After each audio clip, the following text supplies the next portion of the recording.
Hello दोस्तों।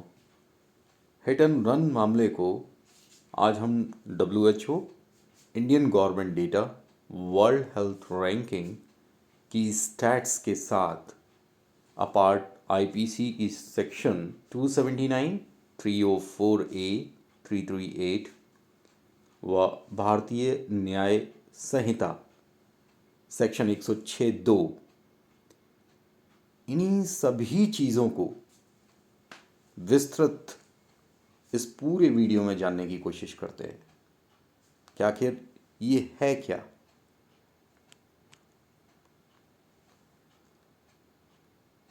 आपको अचरज होगा जानकर हिट एंड रन पुरानी जो व्यवस्था है ये पनिशेबल ऑफेंस में था ही नहीं। पनिशेबल तो फिर कैसे हुआ करता था? मुझे लगता है कि ज़रूरत ही नहीं थी। घोड़े गाड़ी के संग में कहाँ अंग्रेज़ों के ज़माने में अंग्रेज़ों के पास में हुआ करते थे। हमारे पास में था ही क्या? बैलगाड़ी, रिक्शे, घोड़े, तांगे। इन सब से ऊपर हमारे पास में एक चरित्र हुआ करता था, मॉरल, जो हम हर आदमी को अपना समझा करते थे। कानून शायद वहीं से शुरुआत हुआ जब अपनों से हम या तो दगा करने लगे या पहचानने से इनकार करने लगे। सेक्शन 279, 304A और 338 इसी चीज़ को निपटाने में काम आया।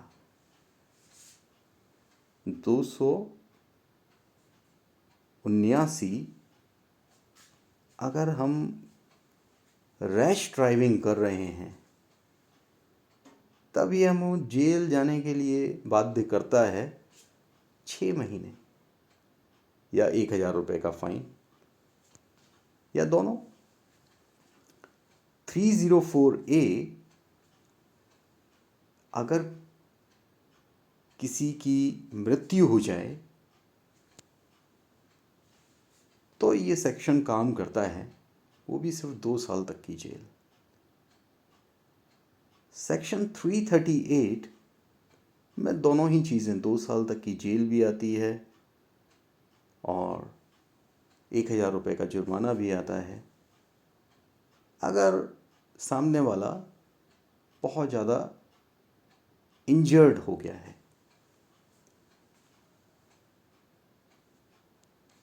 क्या शायद यही एक ऐसा पहलू था जो आदमी को संतुष्ट नहीं कर पाया करता था? वाहन बढ़े, रोड चौड़ी हुई,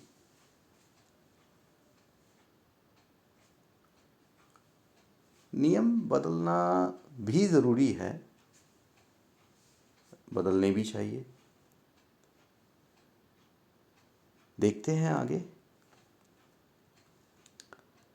नया लॉ क्या कह रहा है। हमने अब नई बदली हुई रोड, बदली हुई स्पीड, जो एक समय में 50 और 60 की एवरेज स्पीड हुआ करती थी, उसको हमने 90 और 100 तक एवरेज स्पीड ले आए। नया नियम क्या कहता है? ये भारतीय न्याय संहिता ये है क्या? क्या है ये सेक्शन 106(2)? इसमें 10 साल तक की जेल, 7 लाख रुपए तक का जुर्माना। क्या ये वाकई ज़रूरी है? भारतीय न्याय संहिता है क्या? ये अभी 11 अगस्त 2023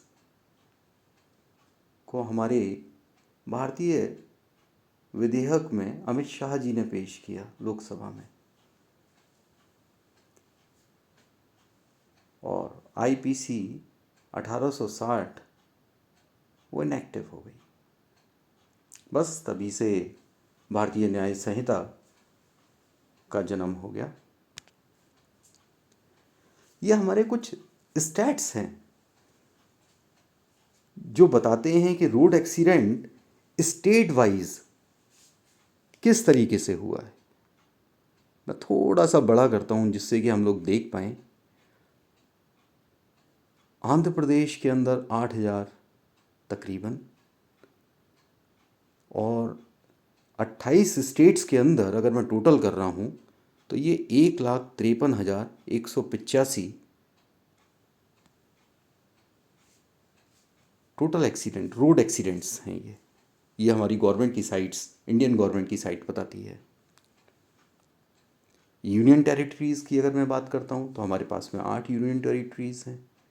इसमें टोटल करीबन 2,500 के आसपास, तो दोनों को मिला के लगभग 1,55,000 ये रोके जा सकते हैं।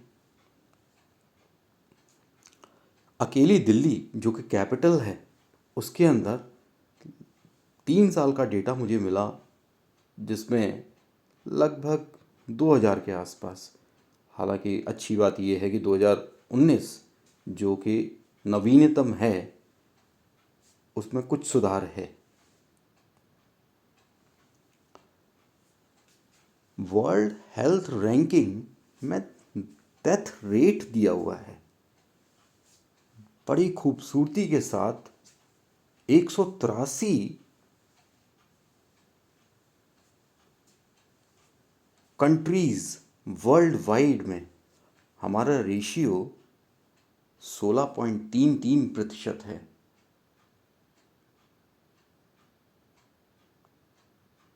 ये अच्छा है या बुरा, इसको हम इस सारणी से और ज़्यादा क्लियर कर पाएंगे। इसमें काफ़ी शहरों का है, काफ़ी जगह का है। मैं इसे थोड़ा सा बड़ा करता हूँ। इंडिया का 16.33 ये डेथ रेट है, जबकि एंटीगुआ अगर आप देखते हैं तो 0% है। क्या हम इस डेथ रेट के आसपास भी पहुंचने की कोशिश कर सकते हैं? इसका मतलब किसी का एक्सीडेंट के अंदर कोई मृत्यु ही ना हो, बिल्कुल हो सकता है, और शायद ये गवर्नमेंट उसी का प्रयास करने की कोशिश कर रही है।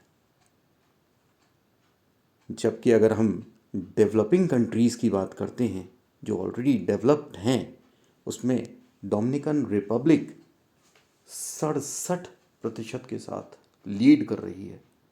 जिम्बाब्वे दूसरे नंबर पर है।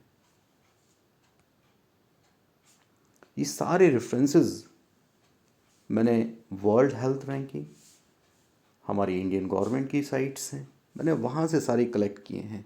शायद हम सभी के लिए ये ज़रूरी है। प्रॉब्लम्स क्या आ रही है इन केसेस को सॉल्व करने के लिए? एक तो इसके अंदर कोई डायरेक्ट एविडेंस नहीं है, पुलिस को मालूम ही नहीं पड़ता है या इन्वेस्टिगेशन ऑफिसर्स को पता ही नहीं लगता। इसका मतलब उसको बिल्कुल एक क्राइम सीन की तरीके से इम्प्लीमेंट करवाना पड़ता है। That was the real typical scenario for that. Conclusion पर अगर आऊँ मैं तो हिट एंड रन केसेस सबसे पहले जो सब लोगों की जुबान पर आया तो शायद सलमान खान का वो एक 2002 का एक केस था हिट एंड रन वाला। मुझे लगता है वही एक सबसे था। रीजंस क्या हैं इसके पीछे? Rash driving, on road racing जो आजकल टीनेजर्स कर रहे हैं, may be drink and drive. शायद हमारी रोड का जो इंफ्रास्ट्रक्चर है वो भी कहीं ना कहीं जिम्मेदार है, जिसको कि गवर्नमेंट नकार नहीं सकती।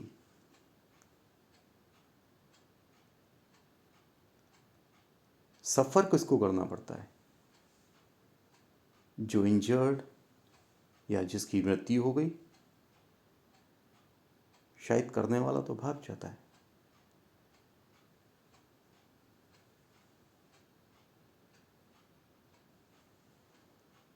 इसका कंपनसेशन जिस आदमी के परिवार का सदस्य ना रहा है उससे पूछा जाए तो लगता नहीं है कि उसका कोई कंपनसेशन हो सकता है। पर फिर भी कहीं ना कहीं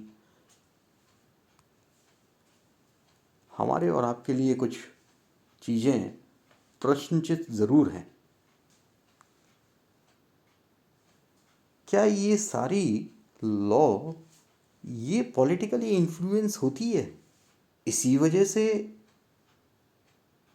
इलेक्शन जो कि सर पर है 2024 से पहले इन सबको क्रिएट किया, इम्प्लीमेंट में लाया, एग्जिस्टेंस में लेके आए, या अपोनेंट पॉलिटिकल पार्टीज इसको इश्यू बना रहे हैं? कुछ तो है।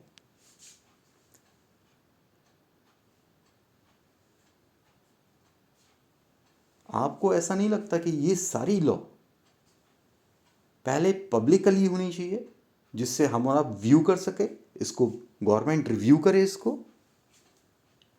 इसके मेरिट्स डिमेरिट्स दोनों चीज़ें सामने आए? शायद ये डेमोक्रेटिक कंट्री है, पब्लिक और गवर्नमेंट दोनों को समझना ज़रूरी है।